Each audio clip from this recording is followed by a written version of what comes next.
Arkadaşlar bugün sizlerle bir slime tanıtım videosu. Bu çok seveceğiniz yani YouTube'da en sevdiğiniz slime'lardan bir tanesi. Ben bunu çekmiştim, yani şu an yapıldı bu. Çekmiştim. Sonra bir takım sıkıntılar oldu diye kaydı durdurmak zorunda kaldım ama size yine çekeceğim. Bu sizin en sevdiğiniz slime'lardan bir tanesi. Demiştim ben de tıraş köpüğü yoktu. Babam kullanmıyordu diye. Ama ben sizin için bugün yılbaşı vardı. Herkesin yeni yılı kutlu ve mutlu ve huzurlu olsun. Gittim. Tıraş köpüğü aldım ve sizlere yaptım. Videosunu çekmiştim ama maalesef yani aksilik oldu diye. Bu arada böyle sesler yapanlar falan var ya.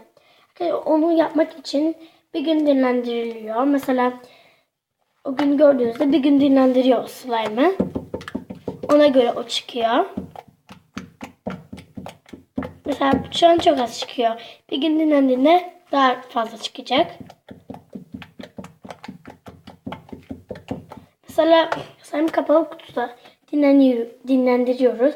Tıraş köpüğünü koyduğunuzda böyle hem slime büyüyor hem de pofuduk hissini veriyor sizlere. Çok yumuşacık çünkü pamuk gibi.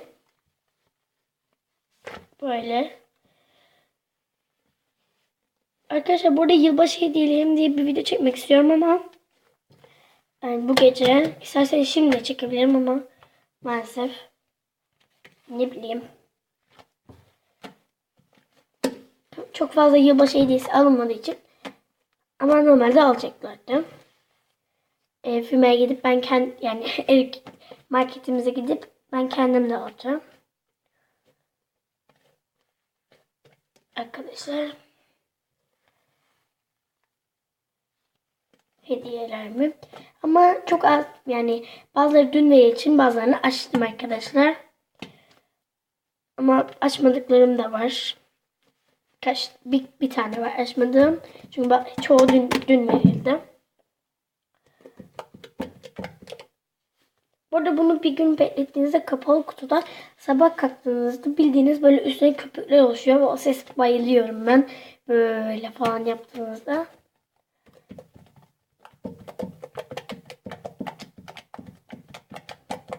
Bu sese de bayılıyorum.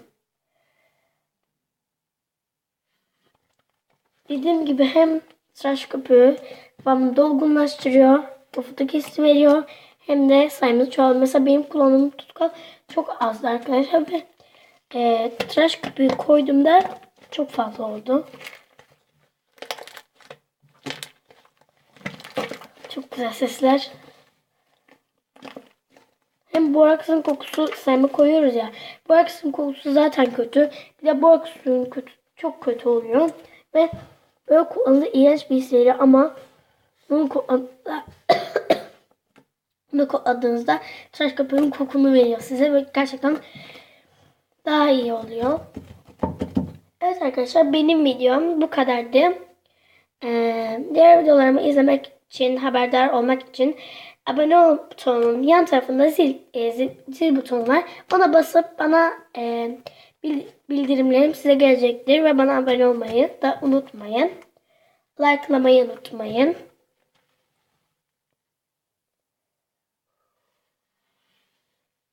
Çok güzel. Bunu isterseniz de yapabilirim sizlere. Ama istenirse yapacağım. İstenmezse de yapabilirim, yani bilmiyorum. Evet arkadaşlar, benim videom bu kadardı. Diğer videolarımda görüşmek üzere. Bay bay.